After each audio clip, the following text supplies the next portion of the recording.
दिसत आहे तुम्हाला हे निळ्या याच्यामध्ये एका साईडला नॉर्थ आहे एका साईडला साऊथ आहे. तर तेच आहे स्टेटर. हा नॉर्थ पकडा हा साऊथ पकडा. हे आहे आर्मीचर. आपण कसं 3 पाट्याचं पण 2 पाट्याने समजण्यासाठी सोपं होतं. तर बघा हे आहे आर्मीचर.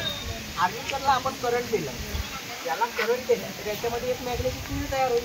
मॅग्नेटिक फील्ड तयार झाले म्हणजे त्याच्यामध्ये पण 2 पोल तयार होतील, एक साऊथ एक नॉर्थ. तर बघा आपण ऑलरेडी हा फिक्स मॅग्नेट आहे, हा नॉर्थ आहे हा साऊथ आहे, ही गोष्ट लक्षात ठेवा तुम्ही. याला करंट दिला तर इकडे नॉर्थ तयार होईल किंवा इकडे नॉर्थ तयार होईल. कोणत्याही एका साईडला तयार होईल. तर आपण बघू इकडे नॉर्थ तयार झाला तर हा नॉर्थ आहे आणि हा नॉर्थ जवळ आला काय होईल, म्हणजे हा इकडे दूर फेकला जाईल असं आणि हा जवळ खिचला जाईल.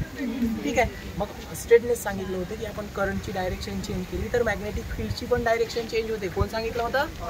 ऑस्ट्रेटने सांगितलं होतं. तो आपण मॅग्नेटिक फील्डची direction right hand thumb rule वरून शिकले. राईट हँड थंब रूल हा अंगठा जो आहे करंटची डायरेक्शन दर्शवतो, हे वाकलेले बोटं मॅग्नेटिक फील्डची डायरेक्शन चेंज म्हणजे मॅग्नेटिक फील्डची डायरेक्शन दर्शवतात.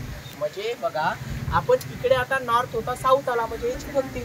मग आपण काय करू, करंटची डायरेक्शन चेंज करू. आता ते असं होतं असं करू, करंटची डायरेक्शन उलटी करू. करंटची डायरेक्शन चेंज केली तर मॅग्नेटिक फील्डची पण डायरेक्शन चेंज होते. तर इकडे काय होता, काय आला साऊथ आला होता. परत नॉर्थ येईल, नॉर्थ नॉर्थ जवळ आले दूर देखील एक चक्कर मारेल.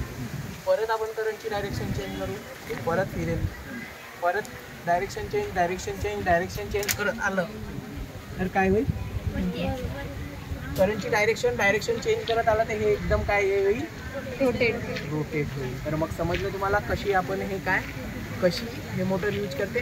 तर प्रत्येक फेरीला करंटची डायरेक्शन चेंज करायचं काम करतो कम्युटेटर, जो याच्या मागे लावलेला असतो आणि या तिघाच्या सहयोगाने हे DC मोटर काय होते, वर्क होते. समजलं तुम्हाला?